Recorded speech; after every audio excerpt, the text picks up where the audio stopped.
తెలుగు రాష్ట్రాలలో సంచలనం రేపుతున్న IT grid పై మరో కేసు నమోదైంది.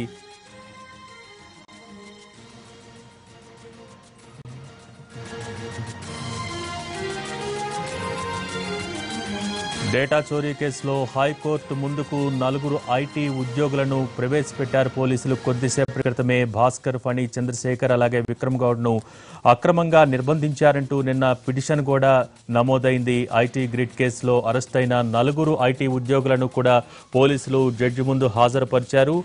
తెలుగు రాష్ట్రాల్లో సంచలనం రేపుతున్న ఐటీ గ్రిడ్ పై మరో కేసు కూడా నమోదైంది. సేవామిత్ర యాప్ పేరుతో ప్రభుత్వ లబ్ధిదారుల డేటాను చోరీ చేశారంటూ అభియోగం నమోదైంది. హైదరాబాద్ ఎస్ఆర్ నగర్ పోలీస్ స్టేషన్లో వైఎస్ఆర్సీపీ తరపున యూత్ వింగ్ రామ్రెడ్డి మరో కంప్లైంట్ చేశారు. సేవామిత్ర యాప్ ద్వారా ఏపీ ప్రజల డేటాను ప్రభుత్వం దుర్వినియోగం చేస్తోందని ఈ ఫిర్యాదులో ఆయన పేర్కొన్నారు. ఈ ఫిర్యాదుతో ఐటీ గ్రిడ్ పై ఎస్ఆర్ నగర్ పోలీసులు విచారణ చేపట్టారు.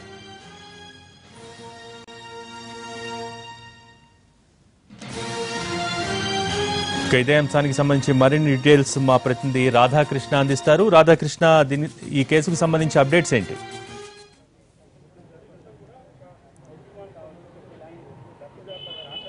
భోగి కొద్దిసేపటి క్రితమే కుందన్బాగ్లో ఉన్న జస్టిస్ చౌహాన్ ఇంటికి 4 తీసుకుని రావడం జరిగింది. ఐటీ గ్రిడ్ ఇండియా ప్రైవేట్ లిమిటెడ్కు సంబంధించిన ఉద్యోగులు 4 కూడా చంద్రశేఖర్తో పాటు ఫణి, భాస్కర్, విక్రమ్ గౌడ్ ఈ 4 కూడా కొద్దిసేపటి క్రితమే మాదాపూర్ పోలీసులు ఇక్కడికి తీసుకొని రావడం జరిగింది. నిన్న కోర్టులో ఒక పిటిషన్ దాఖలు చేయడం జరిగింది. దాంట్లో ఈ 4 కుటుంబ సభ్యులు కూడా తమకు సంబంధించిన వాళ్ళని 4 కూడా తీసుకొని వెళ్ళారు.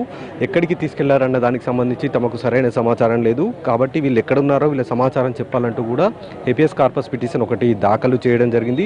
దానిపైన పిటిషన్ని స్వీకరించిన న్యాయమూర్తి నిన్న ఆదేశాలు జారీ చేయడం జరిగింది. ఇవాళ 10:30 లోపు ఎట్టి పరిస్థితుల్లోనూ 4 IT grid India private limited సంబంధించిన 4 భాస్కర్, చంద్రశేఖర్, విక్రమ్ గౌడ్, ఫణి ఈ 4 కూడా హాజరుపరచాలంటూ కూడా చెప్పడం జరిగింది. ప్రస్తుతం మనం చూస్తున్నాం న్యాయవాదులు లోపలికి వెళ్తున్నారు. కోర్టుకు హాలిడే కావడంతో ఇంటి వద్దనే ఈ కేసును ప్రస్తుతం విచారిస్తున్నారు. 4 ఇప్పుడు లోపలికి తీసుకొని వెళ్లారు. ప్రధానంగా ఐటీ గ్రిడ్ కంపెనీకి సంబంధించి ఒక ఆరోపణ వాళ్ళపైన ఉంది. ఆంధ్రప్రదేశ్ సంబంధించిన ఓటర్ల జాబితాను వీళ్ళు దుర్వినియోగం చేస్తున్నారు అనేది ప్రధానంగా వాళ్ళపైన అభియోగాలు. అలాగే కొంతమంది పేర్లను కూడా ఓటర్ లిస్ట్ నుండి డిలీట్ చేస్తున్నారనేది కూడా ప్రధానమైన ఆరోపణ వాళ్ళపైన ఉంది. అందుకోసమే ఐటీ గ్రిడ్ సంబంధించిన కార్యాలయం పైన 2 రోజుల పాటు సోదాలు నిర్వహించారు. సైబర్ క్రైమ్కి కూడా ఒక కంప్లైంట్ రావడం జరిగింది. దాన్ని మాదాపూర్ పోలీసులకు బదిలీ చేయడం జరిగింది. అప్పుడు మాదాపూర్ పోలీసులు 2 రోజుల పాటు సోదాలు నిర్వహించి కొన్ని కీలకమైన హార్డ్ డిస్కులను కూడా ఐటీ గ్రిడ్ కార్యాలయం నుంచి కూడా తీసుకోవడం జరిగింది. ప్రస్తుతము హార్డ్ డిస్క్లో ఉన్న వివరాలను డీకోడ్ చేసేందుకు ప్రయత్నం చేస్తున్నారు. ఒకవేళ హార్డ్ డిస్క్లు కనుక ఓపెన్ అయితే అంటే డీకోడ్ చేయగలిగితే మాత్రం దాంట్లో అసలు ఓటర్ల లిస్టు ఎంతవరకు ఉంది, వీళ్ళు ఏమేం చేశారు, ఎంతమందిని వీళ్ళు డిలీట్ చేశారా లేదా, అసలు ఏం జరిగిందనేది పూర్తి స్థాయిలో తెలిసే అవకాశం కూడా కనబడుతుంది. మరొక వైపు ఈ కేసుకు సంబంధించి ఇప్పటికే అంటే ఈ ఓటర్ల జాబితాకి సంబంధించి ప్రధానంగా 45 కేసులు ఇప్పటివరకు ఏపీలో నమోదు కావడం జరిగింది. చాలా వరకు ఓటర్ల లిస్టు నుండి చాలామంది ఓటర్లను తొలగిస్తున్నారు, డిలీట్ చేసేస్తున్నారు అనేది ప్రధాన ఆరోపణ. దీనికి సంబంధించి కూడా ఎలక్షన్ కమిషనర్ కూడా చాలా సీరియస్గా ఉంది. ఏ విధంగా వీళ్ళు తొలగిస్తారో అనే దానికి సంబంధించి కూడా ఒకవైపు విచారణ చేపట్టే అవకాశం కూడా కనబడుతుంది. మరి ఇప్పుడు న్యాయమూర్తి ఈ 4 హాజరుపరిచారు కాబట్టి మరి న్యాయమూర్తి వీళ్ళని రిమాండ్కి పంపిస్తారా లేకపోతే ఇంకా కేసుకు సంబంధించిన దర్యాప్తు కొనసాగాలి కాబట్టి కస్టడీకి అప్పగిస్తారా అనేది వేచి చూడాలి. Bhogi. Okay, thank you Radhakrishna.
నలుగురు ఐటీ గ్రిడ్ ఉద్యోగులను ఈరోజు జడ్జి ముందు ప్రవేశపెట్టారు పోలీసులు. డేటా చోరీ కేసులో ఈ ఐటీ ఉద్యోగులు నలుగురిని కూడా జడ్జి ముందు ప్రవేశపెట్టారు. నిన్న వీరిని అక్రమంగా నిర్బంధించారంటూ కూడా ఐటీ గ్రిడ్ సంస్థకు సంబంధించిన కొంతమంది పిటిషన్ దాఖలు చేశారు. సో వెంటనే జడ్జి ఈరోజు ఉదయం 10 గంటలలోపు ఆ నలుగురిని కూడా కోర్టు ముందు ప్రవేశపెట్టాలంటూ కూడా ఆదేశాలు జారీ చేశారు. దానికి అనుగుణంగా ఈరోజు పోలీసులు నలుగురు ఐటీ గ్రిడ్ ఉద్యోగులను జడ్జి ముందు ప్రవేశపెట్టారు. అలాగే ఐటీ గ్రిడ్ సంస్థపై మరో కేసు కూడా నమోదైంది. ఎస్ఆర్ నగర్ పోలీస్ స్టేషన్లో వైఎస్ఆర్సీపీకి సంబంధించిన యూత్ వింగ్కి సంబంధించిన నేత ఒకరు మళ్ళీ ఫిర్యాదు చేశారు. సో ఎస్ఆర్ నగర్ పోలీసులు దీనిపైన కేసు నమోదు చేశారు. ఐటీ గ్రిడ్ సంస్థకు సంబంధించి ఈరోజు మరో కేసు కూడా నమోదైంది. మరోపక్క నిన్న పోలీసులు అదుపులోకి తీసుకున్న నలుగురు ఐటీ గ్రిడ్ ఉద్యోగులను కూడా ఈరోజు కోర్టులో ప్రవేశపెట్టారు. పోలీసులు జడ్జి ముందు ప్రవేశపెట్టారు. మరి కాసేపట్లోనే జడ్జి ఎటువంటి నిర్ణయం తీసుకుంటారనేది తెలుస్తుంది. ఇక దీనికి సంబంధించి మరిన్ని డీటెయిల్స్ మా ప్రతినిధి రమేష్ వైట్ల అందిస్తారు. రమేష్, ఐటీ గ్రిడ్ కేసుకు సంబంధించి పూర్తి అప్డేట్స్ ఏంటి? ఏదైతే ఆంధ్ర ప్రజల సమాచారం కావచ్చు, ఆంధ్ర ప్రజలకు సంబంధించిన లబ్ధిదారుల డాటా కావచ్చు, మొత్తం సేకరించి దాన్ని దుర్వినియోగం చేస్తున్నారని చెప్పి సేవామిత్ర యాప్ పైన ఏదైతే ఎస్ఆర్ నగర్ పోలీస్ స్టేషన్ లో మరొక ఫిర్యాదు కూడా నమోదు కావడం జరిగింది. అయితే వైఎస్ఆర్సీపీ యూత్ వింగ్ సంబంధించిన దశరథ రామరెడ్డి ఈ మేరకు ఫిర్యాదు చేశాడు. అయితే ఫిర్యాదు పైన పోలీసులు వెరిఫై చేసిన తర్వాత దీని మీద ఒక కేసు కూడా నమోదు చేయడం జరిగింది. అయితే కేసు మేరకు ఇచ్చిన ఫిర్యాదు మేరకు కేసు నమోదు చేసి దీన్ని పూర్తిగా విచారణ చేస్తామని చెప్పి ఇప్పటికే ఎస్ఆర్ నగర్ పోలీసులు చెప్పడం జరిగింది. దీంట్లో ప్రధానంగా చూసినట్లయితే ఈ యాప్ పేరుతోటి ప్రధానంగా ఆధార్ కావచ్చు, లేకుంటే ఓటర్ ఐడి నెంబర్స్ కావచ్చు, వీటన్ని కూడా కలెక్ట్ చేస్తున్నారు. కలెక్ట్ చేసిన ఈ డాటా తోటి ఓటర్ లిస్ట్ నుంచి ఏదైతే పేర్లను కూడా తొలగించే అవకాశం కనబడుతుంది. కాబట్టి దీన్ని ఈ యాప్ మీద తమకు పూర్తి స్థాయిలో అనుమానాలు ఉన్నాయి. కాబట్టి దీనిపైన పూర్తిగా విచారణ చేయాలని చెప్పి కూడా యూత్ వింగ్ కి సంబంధించిన రామరెడ్డి ఫిర్యాదు చేశాడు. దీంట్లో ప్రధానంగా కొన్ని స్పష్టమైన అంశాలు కూడా పేర్కోవడం జరిగింది. కొన్ని అనుమానాలు కూడా వ్యక్తం చేయడం జరిగింది.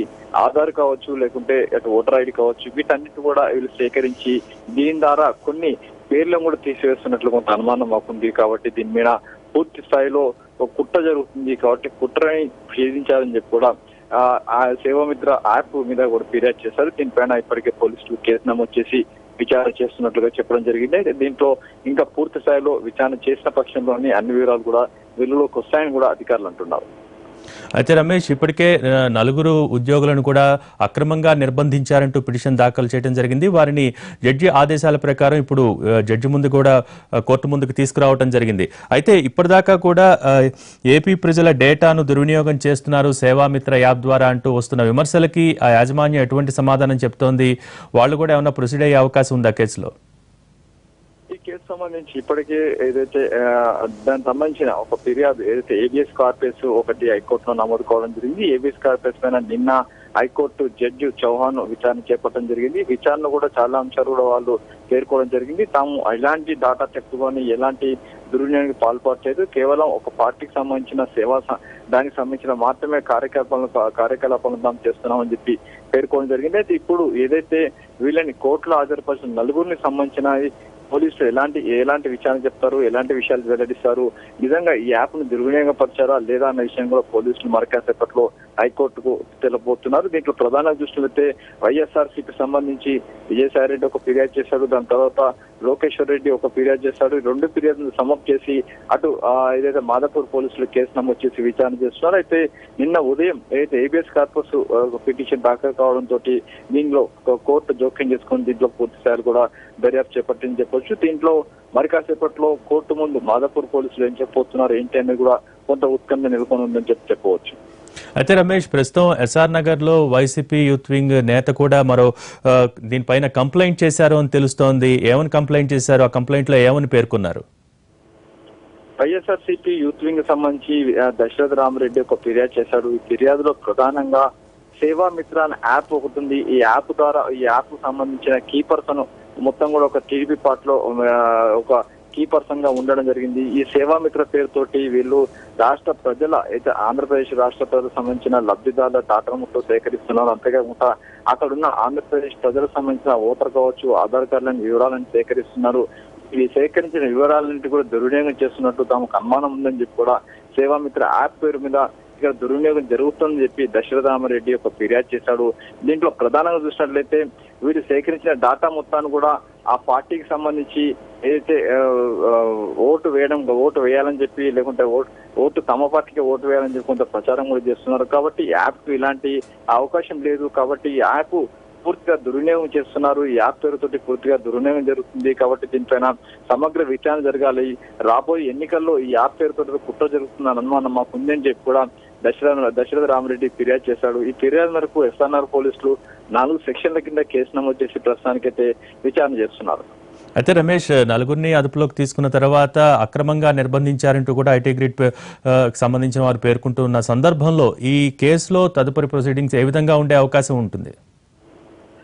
అయితే 2 కేసులు సంబంధించారు. సైబరాబాద్ లో ఇప్పటికే కేసు నమోదు కావడం జరిగింది. ఐటీ గ్రిడ్ పైన ఏది ఐటీ గ్రిడ్ మెయింటైన్ చేస్తున్న సేవామిత్ర మీద కేసు కావడం జరిగింది. మరోవైపు ఇప్పుడు ఎస్ఆర్ నగర్ లో కూడా ఇంకో కేసు నమోదు కావడం జరిగింది. కాబట్టి 2 కేసుల్ని ఏ విధంగా చూస్తారనేది కూడా ప్రస్తుతానికి చెప్పవచ్చు. ఎందుకంటే ఇప్పుడు నలుగురు ఏదైతే పోలీసులు అదుపులో ఉన్న నలుగురును కూడా ఇటు హైకోర్టు ముందు వీళ్ళు హాజరుపరచడం జరిగింది. కాబట్టి దీని తర్వాత పోలీసులు ఏం చెప్పబోతారు, ఎలాంటి వివరణ పోతున్నారు, పోలీసులు నిజంగా ఈ డాటా మొత్తం టెస్ట్ అయిందా లేదా అన్న విషయాలు కూడా హైకోర్టుకు మరి కాసేపట్లో చెప్పబోతున్నారు.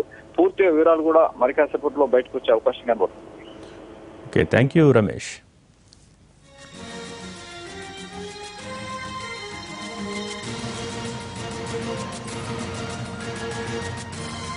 డేటా చోరీ కేసులో హైకోర్టు ముందుకు ఐటీ ఉద్యోగులను ప్రవేశపెట్టారు. 4 ఐటీ గ్రిడ్ ఉద్యోగులను కూడా ప్రస్తుతం జడ్జి ముందు ప్రవేశపెట్టారు పోలీసులు. నిన్న ఈ 4 ఉద్యోగస్తులను కూడా పోలీసులు అదుపులోకి తీసుకున్నారు. సేవామిత్ర యాప్ ద్వారా ఏపీ ప్రజల డేటాను దుర్వినియోగం చేస్తున్నారు, దాంట్లో వీళ్ళు కూడా భాగస్వాములుగా ఉన్నారంటూ కూడా విచారించడానికి ఆ 4 అదుపులోకి తీసుకున్నారు.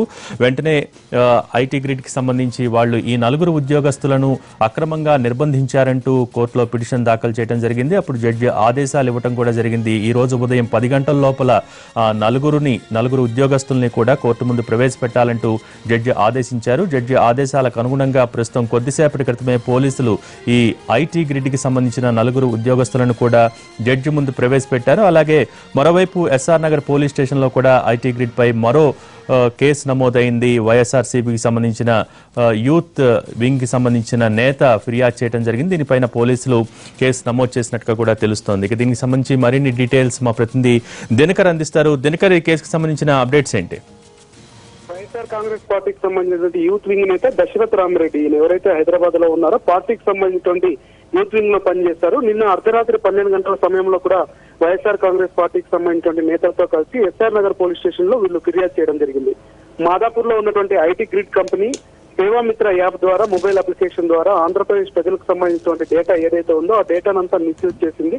తెలుగుదేశం పార్టీకి అనుకూలంగా ఉన్నటువంటి వాళ్ళ ఓట్లు ఉంచి మిగిలిన వైసీపీ సానుభూతి పరులు ఎవరైతే ఉంటారో వాళ్ళ ఓట్లన్నింటినీ కూడా తొలగించడానికి ఈ సేవామిత్ర మొబైల్ యాప్ ద్వారా వీళ్ళు చేస్తున్నారని చెప్పి కూడా కంప్లైంట్ చేయడం జరిగింది. అందులో భాగంగానే ఎస్ఆర్ నగర్ పోలీస్ స్టేషన్ లో కూడా ఈ కేసు నమోదు చేశారు. దీనికి సంబంధించి కూడా ఇప్పటికే 2 రాష్ట్రాల వివాదం నడుస్తున్నటువంటి నేపథ్యంలో మరొకసారి వైసీపీ కూడా పోలీసులను అప్రోచ్ కావడంతో ఇది మరింత ముదిరే అవకాశం ఉంది. మరొక వైపు పార్టీకి సంబంధించినటువంటి నేతలు కూడా వైఎస్ఆర్ కాంగ్రెస్ పార్టీ నేతలు కూడా స్పష్టం చేస్తున్నారు. మాకు అనుమానాలు ఉన్నాయి, మావే లక్షలాది ఓట్లు తొలగించారు టీడీపీ నేతలు ఈ యాప్ ని అడ్డంగా పెట్టుకుని. దీనికి సంబంధించి కూడా జీవో కేవలం 3 నెలల ముందరనే ఇచ్చారని చెప్పి కూడా జీవో కాపీలు కూడా వాళ్ళు మొదట బయట పెట్టడం జరిగింది. అయితే రానున్న రోజుల్లో దీనికి సంబంధించి చీఫ్ ఎలక్షన్ కమిషన్ కూడా కంప్లైంట్ చేయడానికి సిద్ధంగా ఉన్నామన్నారు.